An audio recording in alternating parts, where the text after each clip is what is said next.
함께하는 말씀 새생명교회 거루승 목사입니다. 여호와의 말씀이 또 내게 임하여 이르시되, 인자야, 내가 네 눈에 기뻐하는 것을 한 번 쳐서 빼앗으리니 너는 슬퍼하거나 울거나 눈물을 흘리거나 하지 말며 죽은 자들 위하여 슬퍼하지 말고 조용히 탄식하며 수건으로 머리를 동이고 발에 신을 신고 입술을 가리지 말고 사람이 추상집에서 먹는 음식물을 먹지 말라 하신지라. 내가 아침에 백성에게 말하였더니 저녁에 내 아내가 죽었으므로 아침에 내가 받은 명령대로 행하매 백성이 내게 이르되, 내가 행하는 이 일이 우리와 무슨 상관이 있는지 너는 우리에게 말하지 아니하겠느냐 하므로 내가 그들에게 대답하기를, 여호와의 말씀이 내게 임하여 이르시되, 너는 이스라엘 족속에게 이르기를, 주 여호와의 말씀에 내 성소는 너희 세력의 영광이요 너희 눈의 기쁨이요 너희 마음의 아낌이 되거니와 내가 더럽힐 것이며 너희의 버려둔 자녀를 칼에 엎드러지게 할지라. 너희가 에스겔이 행한 바와 같이 행하여 입술을 가리지 아니하며 사람의 음식물을 먹지 아니하며 수건으로 머리를 동인 채 발에 신을 신은 채로 두고 슬퍼하지도 아니하며 울지도 아니하되 죄악 중에 패망하여 피차 바라보고 탄식하리라. 이같이 에스겔이 너희에게 표징이 되리니 그가 행한 대로 너희가 다 행할지라. 이 일이 이루어지면 내가 주 여호와인 줄을 너희가 알리라 하라 하셨느니라.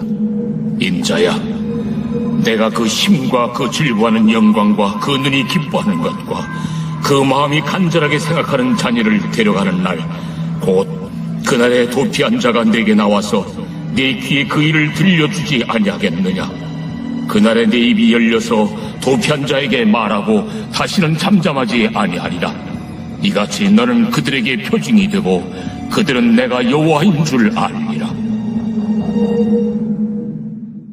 하나님도 참 너무하신다라고 생각할 때가 종종 있습니다. 하나님의 명령이 정말 선을 넘는 것처럼 보일 때 그렇습니다. 에스겔에게 아내의 죽음을 애도하지 말라는 명령이 그렇습니다. 그러나 하나님은 이를 통해 말씀을 명징하게 드러내시고 성도의 삶과 순종이 주의 말씀을 전달하는 표징이 된다는 것을 깨닫게 합니다. 하나님이 아브라함에게 아들 이삭을 바치라고 명령하셨는데 그의 입장에서는 차라리 자신에게 죽으라고 하시는 것이 더 낫다고 여길 정도로 고통스러운 명령이었을 것입니다. 이는 단순히 인간의 이해와 감정만으로 해석하려 든다면 분명 하나님이 선을 넘으셨다고 여길 것입니다. 하나님은 에스겔에게 390일 동안 왼편으로 또 40일 동안 오른편으로 누워 있는 것, 머리털과 수염을 깎아 나눠주는 것 등의 상징적 행위로 하나님의 심판 메시지를 전하게 하셨습니다. 그런데 이제는 아내의 갑작스러운 죽음 앞에서도 슬퍼하거나 눈물 흘리지 말라고 하십니다. 아내가 죽었는데도 슬픔의 감정을 억제하라고 하십니다. 우리는 어떻게 하나님이 이렇게 하실 수 있어 하는 생각을 갖게 됩니다. 그러나 에스겔은 아침에 백성에게 이를 말하고 저녁에 아내가 죽자 명령대로 순종합니다. 어떤 신학자는 에스겔의 침묵을 단순한 고통의 표현이 아니라 하나님의 고통을 통역하는 선지자의 가장 깊은 헌신이라고 말합니다. 에스겔의 순종은 나의 원대로 마시옵고 아버지의 원대로 하옵소서라고 기도하셨던 예수님처럼 예루살렘을 향한 하나님의 안타까움을 너무도 잘 이해했기 때문에 가능한 것입니다. 선을 넘는 것 같은 하나님의 명령이 이해되지 않아도 하나님의 선하심을 믿는 성도는 모든 것이 합력하여 선을 이룰 것을 믿고 따라야 합니다.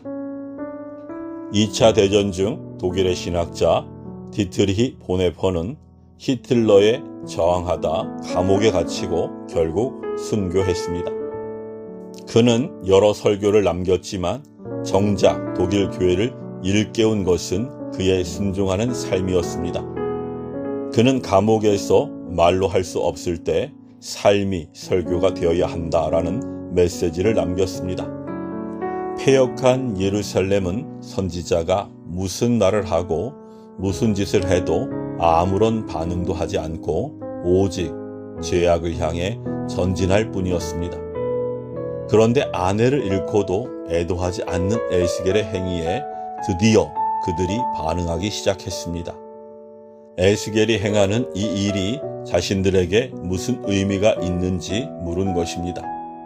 인간의 감정에 대한 고려 없이 선을 넘는 것만 같았던 하나님의 명령은 이 순간을 위해서였습니다. 에스겔의 고통에 반응하게 하여 그들의 굳어진 영을 흔들기 위함이었습니다.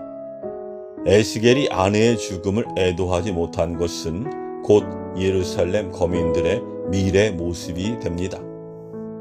자신들의 처자식이 죽어나가는 순간을 목격하며 그 충격의 눈물조차 흘릴 수 없게 될 것입니다.